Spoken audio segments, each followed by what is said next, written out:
Hello and welcome dear students. इस video lecture में हम स्टडी करेंगे Newton's second law of motion. हमने लास्ट वीडियो में Newton's first law of motion study किया था और उससे पहले लीनियर मोमेंटम के बारे में भी हम स्टडी कर चुके हैं। आप याद कीजिए व्हाट इज लीनियर मोमेंटम।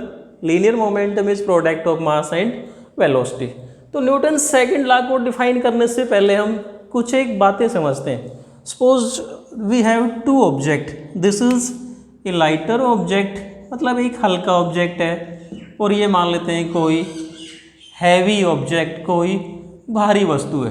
अब इन दोनों पे हम सेम फोर्स अप्लाई करते हैं सेम टाइम के लिए। सपोज दोनों पे हमने सेम फोर्स, जैसे मान लो इस पे भी हमने 5 न्यूटन या इस पे भी 5 न्यूटन सेम फोर्स अप्लाई किया सेम टाइम के लिए। अब सेम टाइम का मतलब मान लो हमने 5 सेकंड के लिए दोनों पे फोर्स अप्लाई किया, तो आप सोच के देखो क्या होगा।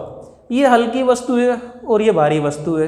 जब हम हल्की वस्तु पे फोर्स लगाएंगे इसकी तुलना में, तो क्या होगा, शुरू में ये वस्तु जो मूव करेगी it will move very fast, और ये वस्तु क्या होगी, it will move slow. At the end of time, जैसे मान लो हम दोनों पे फोर्स सेम टाइम के लिए अप्लाई करते हैं। सपोज हमने टाइम ले लिया 5 सेकंड। 5 सेकंड के बाद में हम यहाँ पर यदि दोनों के मोमेंटम को नोट करेंगे तो इन दोनों का जो मोमेंटम होगा P1 and P2, we will find that momentum या change in momentum of these two is same. देखो हमारे पास में एक हल्की वस्तु थी, एक भारी वस्तु थी, राइट। दोनों पे हमने सेम फोर्स को सेम टाइम के लिए अप्लाई किया and we found that change in momentum of this two is same. It means, इसका मतलब क्या हुआ, if you apply same force on same force for same time on bodies of different mass, then the force produces same change in momentum. Now let us consider another situation. हम और कोई situation लेते हैं, जैसे मान लो हमारे पास में ये एक सिंगल वस्तु है। Suppose this is any object, right, of mass m।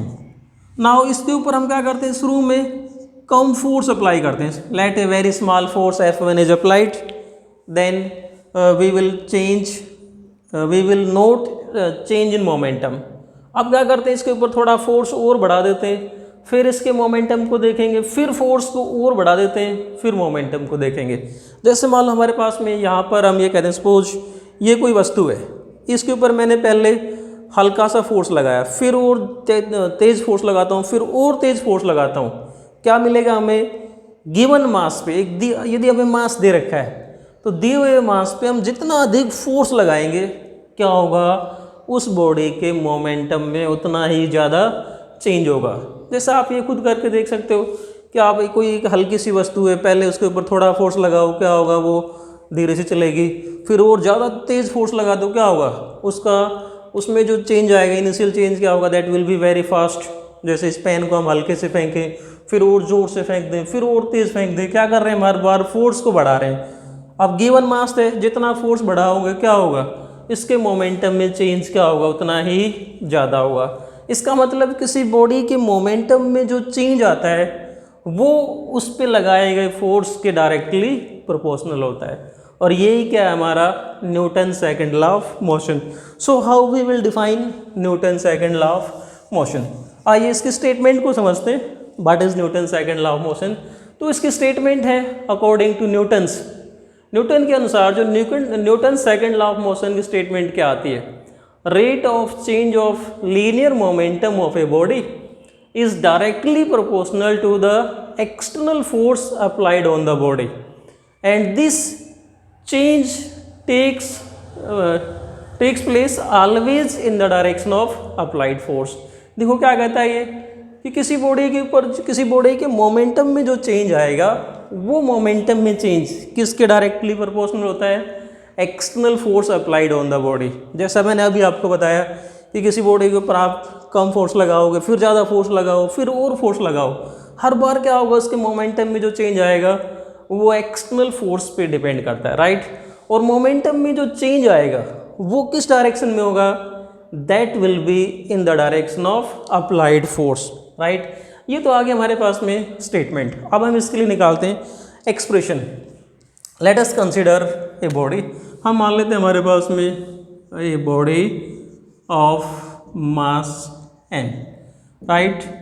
इसकी जो वेलोसिटी है वो क्या मान लेते हैं, let its velocity is v। So its momentum, अब जो इसका मोमेंटम होगा that will be p is equal to mv। अब यदि हम ये मान लेते हैं let vector f is external force applied on the body, इस बॉडी पे जो हमने एक्सटर्नल फोर्स लगाया है वो क्या है, F। So due to this force क्या होगा, इस बॉडी के मोमेंटम में चेंज आएगा, और वो जो मोमेंटम में चेंज आया है वो हम क्या मान लेते हैं, let delta P is change in momentum, change in momentum in time. तो हमने फोर्स कितना लगाया, F इज एक्सटर्नल फोर्स 4 मान लेते हैं कि हमने ये जो फोर्स लगाया वो कितने टाइम के लिए लगाया, डेल्टा टी के लिए, और इस फोर्स के कारण से मोमेंटम में चेंज कितना आया, delta P. So rate of change of momentum, so rate of change of linear momentum, इस बॉडी के लीनियर मोमेंटम में जो चेंज आएगा उसकी रेट क्या होगी, that is equal to delta P by delta T. Delta P is change in momentum in small time delta T. So according to definition, so rate of change of linear momentum क्या आया हमारे पास में, delta P by delta T. Now according to definition, definition क्या कहती है Newton second law of motion, कि rate of change of linear momentum delta P by delta T is directly proportional to external force, right. यही statement है हमारी कि rate of change of linear momentum of a body is directly proportional to external force applied on the body. और इसको हम ये कह दें कि we know that if A is directly proportional to B then B is also directly proportional to A. Using this concept we can say that F is directly proportional to delta P by delta T, right। यह आया हमारे पास में mathematically Newton second law कि force is directly proportional to rate of change of linear momentum. Now if we assume that delta T, ये जो time interval हमने लिया है it is very very small, that is approaching to zero. उस case में हम इस delta P by delta T को किससे रिप्लेस करते हैं, dP बाई dt से। देन तब हमारे पास में what will be the statement of Newton second law of motion, we can write it as F is directly proportional to dP by dt, right. और ये कहते हैं कि F is equal to K dP by dt, where K is constant of proportionality. यहाँ पर ये जो K है, this K is constant of proportionality, right, this K is constant of proportionality. But we know that P is equal to mv. If we write F is equal to K d upon dt, और P की जगह हम यहाँ क्या put कर देते हैं mv, where mv is linear momentum. Then ये जो एक्सप्रेशन है हमारे पास में, ये एक्सप्रेशन देखो किस रूप में आएगी, we can write it as vector F is equal to K, as it is m is mass and we know that mass is constant, so constant पे इंटीग्रेशन और डिफरेंशिएशन का कोई फर्क नहीं होता, इसको हम बाहर ले आएंगे। क्या आएगा हमारे पास में dv by dt, and we know that dv by dt is rate of change of velocity which is equal to acceleration, a is equal to dv upon dt। So finally हमारे पास में ये जो एक्सप्रेशन है it becomes F is equal to K M A, राइट। Now अब हमारे पास में क्या रह गया, K। Value of K depends on the system of units to define the units of force. मतलब इस K की जो वैल्यू है वो किस बात पे डिपेंड करती है, हम इस फोर्स की यूनिट्स को डिफाइन करने के लिए जो सिस्टम चूज करते हैं। देखो हमारी बात क्या हो रही थी कि द यूनिट ऑफ फोर्स, जो K की वैल्यू है वो डिपेंड करती है कि हम फोर्स की यूनिट किस प्रकार से सिलेक्ट करते हैं। तो यहाँ पर चाहे हम CG सिस्टम की बात करें या फिर SI सिस्टम की बात करें, फोर्स की यूनिट को हम इस प्रकार से सिलेक्ट करते हैं कि value of K becomes 1। So finally we get vector F is equal to ma। So हमारे पास में न्यूटन्स सेकंड लॉ के लिए जो अनदर स्टेटमेंट आ जाती है, that is F is equal to ma force. So finally according to Newton's second law of motion we can define force as product of mass and acceleration produced in the body. Now we know that acceleration is a vector quantity, so m is mass, is a scalar quantity, product of scalar and vector is a vector quantity, so force is a vector quantity। तो हमारे पास में Newton second law of motion हमें क्या बताता है कि we can measure force acting on a body. किस प्रकार से, if we multiply the mass and acceleration then we will find the force acting on the body. So this is the mathematical expression for Newton's second law of motion. Now let us define units of force. So units of force are of two types. One is absolute unit and another is gravitational unit. Now what is the difference between these two? We know that in case of gravitational unit we take या we consider effect of gravity on the body. तो वहाँ पर हम क्या लेंगे, acceleration that is equal to acceleration due to gravity. पहले हम बात करते हैं absolute unit. Absolute unit on SI system के अंदर जो एब्सोल्यूट यूनिट जो फोर्स की होती है that is absolute unit on SI. यदि फोर्स के लिए मैं एब्सोल्यूट यूनिट किस में बात कर रहा हूँ, एसआई सिस्टम के अंदर, then it is 1 Newton, right. और इसके लिए सिंबल होता है n। तो फोर्स को हम 1 न्यूटन का बोलेंगे। We know that force is mass into acceleration. If mass of a body is 1 kilogram and acceleration in the body is 1 metre per second square, then force is said to be 1 newton. So how we will define 1 Newton force? If you apply force on a body of mass 1 kilogram, मान लो हमारे पास में कोई body जिसका मास 1 kilogram है, उसके ऊपर हम फोर्स अप्लाई करते हैं और उस फोर्स के कारण से बॉडी में एक्सेलरेशन कितना आए, 1 metre per second square, then we say that force is 1 Newton, right. So what is 1 Newton force? If it is applied on a body of mass 1 kilogram then it will produce an acceleration of 1 metre per second square, right. अगर हम CGS unit की बात करते हैं, CGS unit of force on absolute unit on CGS, absolute unit of force in CGS system में क्या होती है, that is dyne, right. Now force को हम 1 डाइन का बोलेंगे। Again using this relation, force को हम क्या बोलेंगे, 1 dyne if mass of a body is 1 gram and acceleration is 1 centimetre per second square. So we can say that 1 gram is equal to 1 dyne.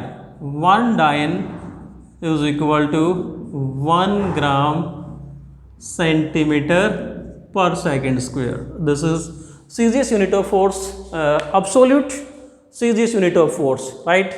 So if we find the relation between Newton and dyne, यदि हम इन दोनों के बीच में relation निकालें then we can find that 1 newton is equal to 1 kilogram.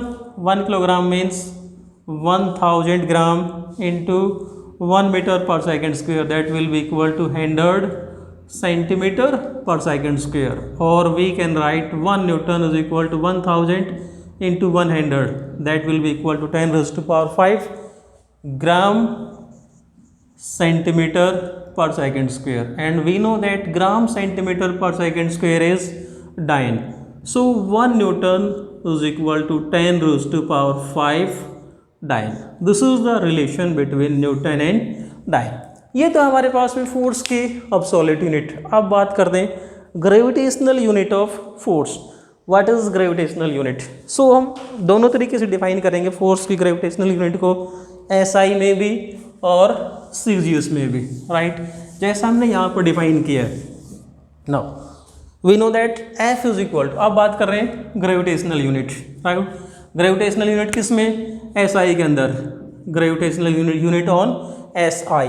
We know that F is equal to m a. So gravitational में force की जो एसआई यूनिट होती है वो होती है 1 kilogram force.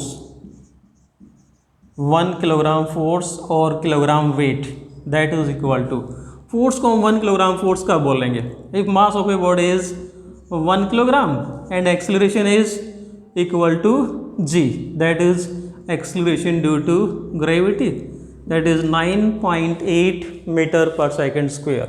So it is written as 1 kgf, 1 kilogram force is equal to 9.8 kilogram meter per second square, and we know that kilogram meter per second square is Newton. So 1 kilogram force is equal to 9.8 Newton. This is the relation between gravitational unit and absolute unit, right? This is absolute unit and Newton is Newton is absolute unit and kilogram force is gravitational unit. ये इन दोनों के बीच में relation आ जाएगा. 1 kilogram force is equal to 9.8 Newton. Now gravitational unit of force on CGS system. CGS system में जो force की जो ग्रेविटेशनल यूनिट होती है उसको हम बोलते हैं ग्राम फोर्स. 1 ग्राम फोर्स और ग्राम वेट, 1 ग्राम फोर्स और 1 ग्राम वेट, राइट. अब फोर्स को हम 1 ग्राम फोर्स या 1 ग्राम वेट कब बोलेंगे? If mass of a body is 1 gram and acceleration produced in the body is 980 centimetre per second square. देखो, if you apply force on a body of mass 1 gram and acceleration is 980 centimeter per second square, then we say that force is 1 gram force, or we can write it as 1 gram force is equal to 980 gram centimeter per second square, and we know that gram centimeter per second square is dyne. So 1 gram force is equal to 980 dyne. This is the relation between absolute unit and gravitational unit in CGS system. Now we will discuss some consequences or effects of Newton's second law of motion. या what are the results या where we can use Newton's second law of motion. हम इसके results को discuss करते हैं. Now let us discuss some consequences. Consequences का मतलब क्या होता है? Results या effects of Newton second law of motion. देखो, तो हमारे पास में फर्स्ट इफेक्ट हम डिस्कस करते हैं. फर्स्ट रिजल्ट क्या है? No force is required to move a body uniformly along a straight line. No force is required to move a body uniformly. इसका मतलब यदि कोई बॉडी यूनिफॉर्म मोशन में किसी स्ट्रेट लाइन के अलोंग चल रही है, it means there is no acceleration, right. यदि कोई बॉडी यूनिफॉर्म मोशन में है तो यूनिफॉर्म मोशन का मतलब क्या होता है? Equal change in displacement in equal interval of time means velocity constant. If velocity is constant, it means acceleration is 0. So if a body is moving with uniform velocity, then we can say that acceleration is 0, and we know that force is mass into acceleration. If a is equal to 0, then we can say that force is equal to 0. और यही तो हम यहाँ बात कर रहे थे. यदि कोई बॉडी यूनिफॉर्म मोशन में है तो उस पर एक्सेलरेशन क्या होगा? फोर्स क्या होगा? 0, because acceleration is 0, so force is 0. So we can say that no force is required to move a body uniformly along a straight line. Second जो इफेक्ट है हमारे पास में वो क्या आता है? Accelerated motion. is always due to an external force. It means if accelerated motion means there is acceleration. अगर हम ये कहते हैं कि किसी बॉडी में एक्सेलरेशन प्रेजेंट है तो इसका मतलब क्या होगा, उस बॉडी पे there is some external force. Without external force a body cannot accelerate. So if there is acceleration it means there is external force. So acceleration किसी बॉडी में एक्सेलरेशन आता है तो what may be the reason, क्या क्या कारण हो सकते हैं एक्सेलरेशन आने के. हम ये कहते हैं कि मैग्नीट्यूड ऑफ वेलोसिटी में चेंज. वेलोसिटी का या तो मैग्नीट्यूड चेंज हो रहा हो, magnitude of velocity changes, right. और वेलोसिटी का मैग्नीट्यूड कब चेंज होता है, suppose a body is moving in this direction, right. Now if force is applied in the direction of motion और force is applied opposite to direction of motion, यदि हम इस direction में force apply करें या इस डायरेक्शन में force apply करें, दोनों केस में क्या होगा, वेलोसिटी का मैग्नीट्यूड चेंज होगा.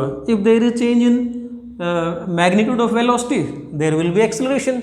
और सो एक्सेलरेशन है तो किस कारण से आया, बिकॉज ऑफ फोर्स. ये हमने फोर्स अप्लाई किया है either in the direction of motion और opposite to direction of motion. Second जो रीजन है that is direction of velocity may change. Direction of velocity changes if there is change in direction. We know that कोई body अपने आप अपनी direction को change नहीं कर सकती. किसी बॉडी की डायरेक्शन को हमें चेंज करना है तो क्या करना होता है, हमें फोर्स लगाना पड़ता है. जैसा हमने कल पढ़ा था इनर्शिया ऑफ डायरेक्शन में कि कोई बॉडी अपने आप अपनी डायरेक्शन को चेंज नहीं करती. यदि डायरेक्शन चेंज हो रही है इसका मतलब उस पर कहीं ना कहीं से एक्सटर्नल फोर्स लगा हुआ है. और हम यही बात कर रहे थे कि डायरेक्शन चेंज होती है तब भी क्या होगा, एक्सेलरेटेड मोशन है. बिकॉज वेलोसिटी का चाहे मैग्नीट्यूड चेंज हो या फिर डायरेक्शन चेंज हो, दोनों केस में वेलोसिटी चेंज होगी. वेलोसिटी चेंज होगा तो एक्सेलरेशन होगा और एक्सेलरेशन होगा तो क्या होगा, फोर्स होगा. Force is mass into acceleration. If there is acceleration it means there is some force always, right. Third जो रीजन है, वेलोसिटी में चेंज. वेलोसिटी में चेंज, यहाँ पर क्या होगा, if both are changes, velocity का मैग्नीट्यूड भी चेंज हो रहा है और वेलोसिटी की डायरेक्शन भी चेंज हो.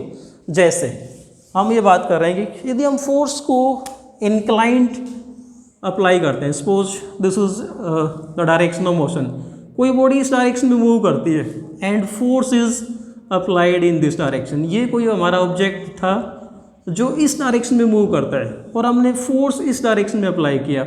अब यदि हम फोर्स को कंपोनेंट में तोड़ेंगे तो फोर्स का एक कंपोनेंट ये होगा एफ कोस थीटा और दूसरा कंपोनेंट क्या होगा इसके perpendicular and that is F sine theta.